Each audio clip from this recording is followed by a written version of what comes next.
Describe your daddy's funny physical features. Ang tatay ko ay combination ng choco at gatas. Alam mo ba kung bakit? Kasi dahil sa pagpapasada niya, malala na yung tan skin niya. Yung isang kamay niya maitim, yung isang kamay niya naman maputi. Minsan mahaba yung balbas.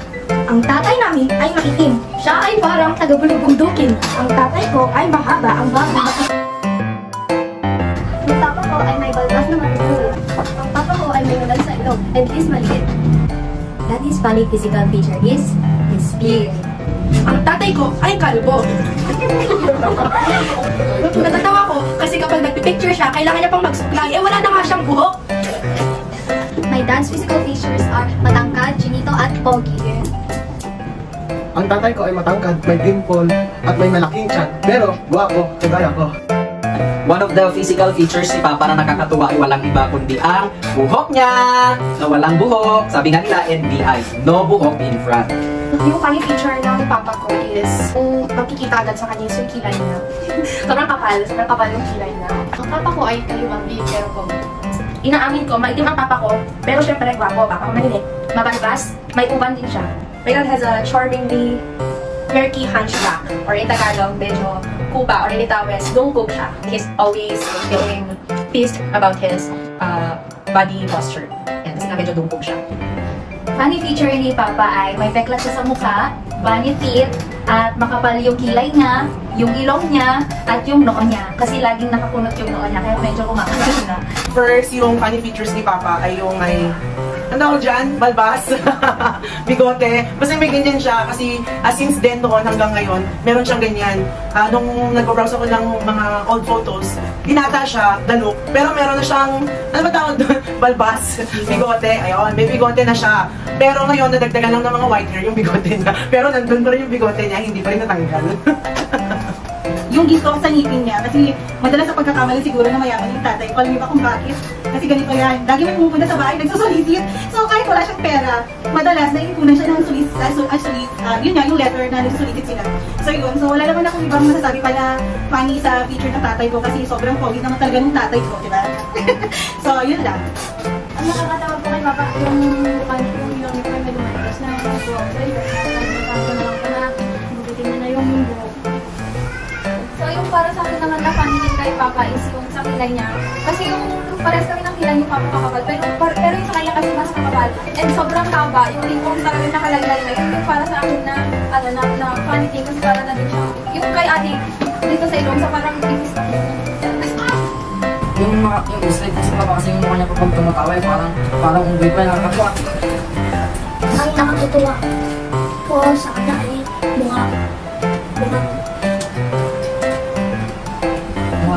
Mukhang tao. Nakakatawa na face feature ni Papa ay kalbo, siyempre walang buhok, tapos laging walang damit, parang macho-macho. A funny thing your dad always does. Si Papa ko, kapag may hinahanap ka sa bahay, ang lagi niyang sasabihin nyo lang kasi kung nawala nyo na para hindi na kayo naghahanap dito sa bahay. Ang tatay ko ay yung skirt. Akala, sinabi ni mama na isang kiss na tapos akala ko yung sinabi ni Papa na isang kiss na tapos sinabi niya pala isang kiss. Lagi nagpapamassage ng likod niya at ulo. Naglalagay rin siya ng suka sa kanyang mukha. Lagi na lang niya ako ang inuutosan na kamutin yung likod niya. Lagi ko siyang nagjudo kapag nakikita niya nakasimawat ako. Isang nag-a-up ng babae para mapagtawa lang ako. A funny thing that Daddy always says is that he looks like an artista and even acts like a celebrity. Hi, Pogi! The funny thing he always say is to never get a boyfriend until I already have a job. Lagi yan sinasabi, kung may nag-aapi sa akin, huwag ako magsumbong sa kanya, bugbugin ko na lang. He always say, doming-doming, mabalin amin. Ibig sabihin, no matter how difficult life is, he can do all things because he has God in his life. Lagi yan kinakausap yung aso namin. Sobrang mahal na mahal yung aso namin, like as in, si Papa kasi, he is very shy, very timid, introvert siya. Pero kapag may handaan, gano'n, kayang-kaya yung magbalot ng pagkain para sa aso namin. That's how he loves Dexter. It's very cute. Nonchalant minsan, tapos walang sipunan. Funny things he always says or does. Nagmumukha ka ng pera. Kinakausap niya yung paborito niyang aso. Sinasabihan niya rin na ako na Huwag ka muna mag-asawa. Masisira ang buhay mo. Alam mo naman na mahirap magkapamilya. Nakikita mo naman yun sa mga kapatid mo. He has this hilarious habit na tinataas niya yung shorts niya up until here. And then, he's pretending to be a baby. He always does that. Every single day. Funny thing na lagi niyang ginagawa ay lagi niya kaming harapan ng mga kakalimutan niyang gamit kung saan niya nilagay. Si Papa mahilig manood din ng mga videos gamit yung cellphone niya. Minsan nanonood siya ng mga sports, minsan ng mga news, minsan ng mga songs, nag-aaral ng mga bagong kanta, pero madalas nanonood siya ng mga preaching videos niya. Ang nakakatawa doon part, minsan paulit-ulit yung pinapanood yung preaching videos niya, nakatulugan niya na magugulat na lang si mama, maingay yung cellphone niya, siya umiilig na, parehas silang maingay yung cellphone niya. Kaya yun yung funny features ni Papa, yung funny thing na ginagawa niya. Kahit na, although talagang love na love niya, kahit naghugas siya ng pinggan, kahit anong ginagawa niya, girl. Nanonood ng video. Minsan pa, ngayon yung latest na ginagawa niya, dali niya yung speaker na malaki. Doon sa kusina, ang daming tao na nakikinig mag-concert siya. Nagugat na ng pinggan, girl. Tapos naka-speaker na malaki yung speaker na ginagamit namin sa evangelism. Tapos, ay girl, malakas pa. Huwag ka. As in, bago lang latest talaga yun na funny thing na ginagawa ni Papa. Dahil talagang gusto niyang mahigop. Dahil yung mga preaching videos, kailangan marinig niya ng malakas. yun yung funny na ginagawa niya talaga ngayon latest. Alam mo na. Yung tatay ko po, kayang-kaya na pagsabayin yung panonood ng TV at yung panonood ng cellphone. Sa TV, pinapanood niya sport channel. So lahat ng player ng volleyball ng iba't ibang team, kabisado po niya. At while watching TV, nanonood din po yan ng news sa kanyang cellphone. At lagi po yan updated sa news. Kaya minsan pag pinapatay namin yung TV, kasi feeling namin hindi na siya nanonood, nagagalit po siya at binubuksan niya ulit yung TV. So hindi ko alam kung paano niya napagsasakay yung dalawang bagay na yun. Ano nakakatawa po kapag may napapagod po na mga kanta, sumasayaw po siya na parang po kasi parang ganun po. Tapos, nung bata daw po kasi siya, habang bata daw, daw daw sila ng mama niya tapos ng papa niya na sumasayaw pag-test sa bagdaw. So yung sa akin naman, yung funny thing na ginagawa ni Papa is yung pag nagsasalgo ako, tinutusok na yung kilikili ko kasi minsan medyo mahaba na yung buhok na kaya tinutusok niya yung kilikili ko. Tapos yung pangalaman naman po tuwing umuwi siya, magugulat din po kasi ako. Kapag umuwi siya, ingatan yung scandal, nag-iingay siya, kaya parang gumaganon. Last na po yung isa din, kasi alam po kasi nila na takot ako sa palaka. Parang lagi na yung palaka, parang inaano niya po sa akin na yung palaka ay lalapit niya sa akin. Yung nakatawa ko ginagawa niya, pag may birthday yan, nag-video okay po siya, tapos kumakanta ako, tapos sasayaw, sino talaga ginagawa ko. Yung nakatawa ko ay nagkikiliti po. Nakakalimutan niya yung gagawin niya dapat na bagay, tapos biglang papahinga, tapos magugulat ka lang may nakalimutan ka lang gagawin. A thoughtful gesture your dad always does. Yan si Papa ko. Laging nagluluto o nag-uuwi ng pagkain. Pag alam niyang gusto mo ito, kinabukasan, mag-uuwi siyang napakarami. Papa, salamat sa pagiging provider ng family namin. Maraming salamat dahil hanggang ngayon, malakas, malusog at nag-aaral pa kaming magkakapatid. Salamat Papa, I love you!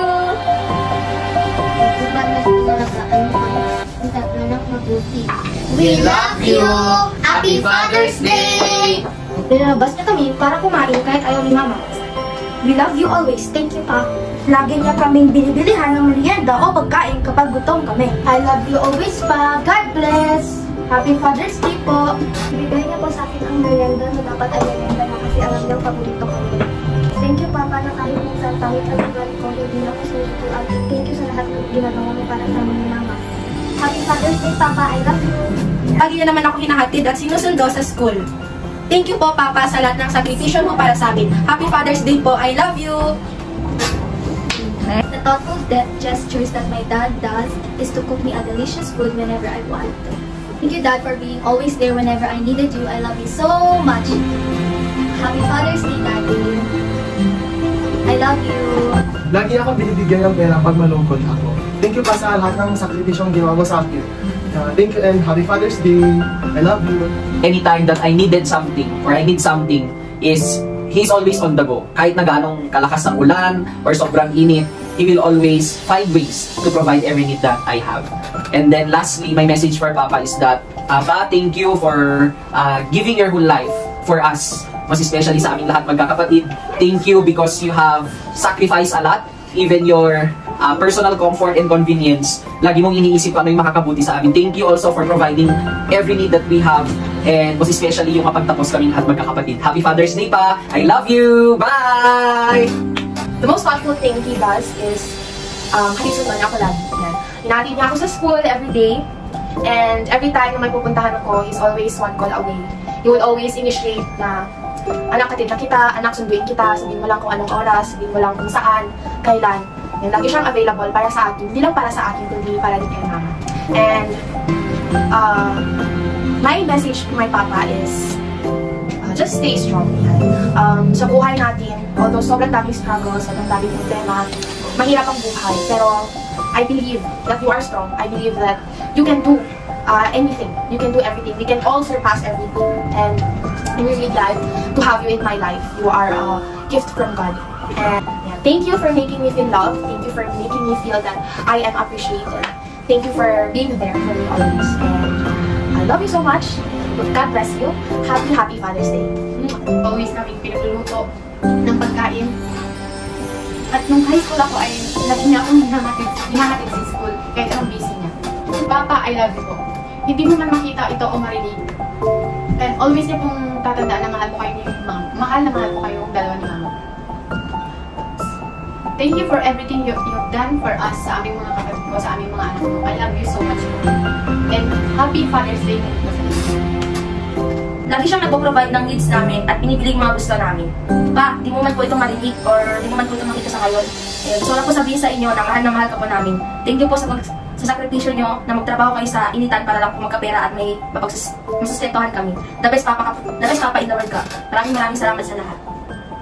He's our culinary hero. He's our family chef. He always cooks for us. And he always makes sure na busog kami every single meal. Yan, sobrang ina-enjoy niya yung pagluto sa kalan.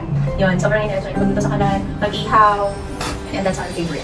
Daddy, happy Father's Day. I may not say this to you ng madalas, but please know that I love you and I appreciate everything you do sa family natin. I appreciate every sacrifice and done para sa family natin. I love you and I pray that God will grant all the desires of your heart in accordance with His will, plan, and purpose. Love you. Siya yung alarm clock namin na kapag kailangan na namin pumunta sa evangelism, for example, siya yung gumigising sa amin. Halimbawa yung sa trabaho nila, may handaan. Naalala niyo pa rin kaming magkapatid na imbes na yung pagkain niya, inuwi niyo pa rin para sa amin magkapatid. So, na-appreciate namin yun ng sobra na magkapatid. Isa pa ay kaya niyang gawin lahat, as in maging electrician man siya or karpentero, kaya niyang gawin lahat. Maging tubero, ganyan, kaya niyang ayusin lahat kasi para sa kanya, mabalin lagtaanin. Bang, Happy Father's Day. Alam mo naman na mahal ka namin at araw-araw ay pinapadama namin yan sa'yo. Maraming salamat sa pagtataguyod mo sa pag-aaral namin dalawa ni Ading, and thank you din sa palagi mong pag-una sa amin, lalong-lalo na kami unang nasa isip mo palagi. Yun lang, and we love you so much and Happy Father's Day. Yung pinaka-thoughtful gesture niya naman sa akin is yung inabutan niya ako ng pera ng surprise. Sana thoughtful ka lagi pa. Abutan mo lang ako ng abutan ng pera, hindi mo pa alam. Na-appreciate ko lang sobra yun, hindi ko lang pinapahalata sa'yo. Kasi minsan yan, may mga times na out of nowhere, magbibigay lang sa akin 500, 1,000, ganyan. Pag may mga blessing, sineshare niya din sa akin. Kaya natatouch ako, ano to pa po? Kunwari naman, hindi ko alam. Pero sa loob-loob ko, more. more thoughtful gesture. But kidding aside, isa din sa nagustuhan ko kay Papa, yung pagiging thoughtful niya. Yung kahit saan ako, pwede niya ako ipag-drive, pwede siya na ihatid ako, sunduin ako, basta sabihan ko lang siya, and nandyan siya lagi ready para sa akin. Kaya nga natuto din kami nag-drive dahil sa kanya. Thanks pa, love you. Happy Father's Day, and you're really the best dad that I have. Siyempre, isa ka lang, wala naman akong choice, di ba? Pero talaga, kidding aside pa, I love you so much. Salamat sa lahat ng mga advices. Kahit na pasaway ako, hindi ka nagsasawa. Sobrang kulit na ako sa ano ba yun? Pero salamat dahil nandyan ka naguhulit, nandyan ka na lahat ng mga reminders mo binibigay sa akin. Thank you pa sa lahat ng mga sacrifices mo para sa akin, sa amin dalawa ni Adi, sa pamilya natin. Salamat dahil ngayon, nag-stand ka dyan kay Mama, na tinutulungan sa lahat ng mga gawain ng bahay kasi nga alam ko na si Mama ay madalas singalin pero ikaw nandyan ka lagi naglalaba, tigalaba, tigasaing, tigasin ka ngayon di ba? Tiga serve ng food, di ba? Lahat na ginagawa ni Papa ngayon. Kaya I'm so proud of you. You're the best dad in the world. I love you, Pa. Mama, chup chup. Mwah! Yung lagi niyang pag-update sa amin. Kasi every time na lumalabas kami, nagpapaalam kami sa kanya. Lagi niyang tatanungin, saan kayo pupunta? So, pag on the way namin sa lugar na pupuntahan namin, yung tatay ko mahilig siya mag-text. Tatanungin niya kung andyan na ba kayo, sino kasama nyo, anong oras kaya kayo makakarating. Magte-text yan, mag-video call pa siya, mag-PPM pa siya kasi marunong na siya gumamit ng cellphone. High-tech na siya. So, ayun, yun yung mga nakakatawa na ginagawa niya. Hindi namin makakalimutan. Happy Father's Day, Daddy. Alam mo na, tumatanda ka na, so behave ka na. Laging isipin yung pangangatawan, huwag kain ng kung ano-ano kasi gumagaya ka na sa katawan ko, lumulobo ka na rin. So ayan, ingatan lagi yung pagkain, laging magpe-pray, laging magbabasa ng Word of God, and kahit nakakapag-attend minsan ng church services, huwag mong kakalimutan yung devotion mo. We appreciate everything na ginagawa mo sa family, yung pagmamahal mo, maraming salamat, and maraming salamat sa patuloy na pagpapaalala sa amin kahit na malalaki na kami. Very happy Father's Day. We love you so much. Kahit minsan hindi mo halata kasi lagi ka naman sasabihan. So, baby, kakasala mo naman hindi ka na bumabata. We appreciate everything na ginagawa mo para sa amin. We love you. Happy Father's Day. Nung nagkakalate po kasi kami noon, meron nung iniwan po kasi yung tinelas ko sa malayo sa mga kuko. Tapos nung naalala ko na po na hindi ko na po suot yung tinelas ko, pinilan niya po ako ng bagong tinelas. So yung akin naman yung pinaka-thoughtful gesture ni Papa is yung ever since nag-aral ako, is never siyang nawala tuwing may awards ako sa school. Meron pa yung time ng senior high is, pinatawag ko siya punta ng school, tapos nagulat, anim kaming awardees na nagulat ako. Siya lang yung parent na pumunta, and sobrang thankful ako kasi pumunta siya, nag-iisa lang siya. Ayan, yun po, yung pinaka-thoughtful na gesture na sa akin. Happy Father's Day pa. Thank you for everything na ginawa mo para sa amin at ginagawa mo para sa amin. Salamat sa pagpo-provide, especially sa pag-aaral namin ni Ading, especially sa tuition ko. Maraming salamat kasi never kang nag-fail na ibigay yung tuition ko at saka yung baon ko. Thank you kasi lagi kang nandyan para paalalahanan kami na mag-aaral lang kami palagi. And maraming salamat kasi never kang nawala sa tabi namin, never namin na naranasan or naramdaman na nag-iisa kami. Maraming salamat na nandyan ka lagi. And huwag kang mag-alala, isang taon na lang matutulungan na kita. I love you! Thank you din po, Papa, kahit sumito ka sa akin. Alagets ko naman na gusto mo na gawin ko yung tama at hindi yung mali. Thank you din pa. Happy Father's Day. Happy Father's Day pa. I love you. Pa.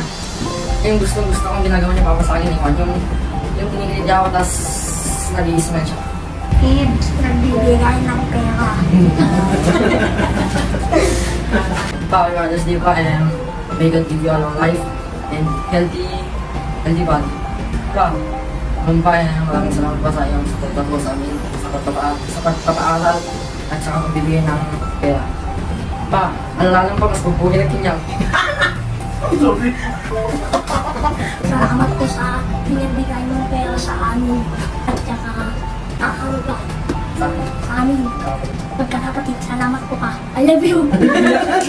Father's Day, I love you. Love you pa.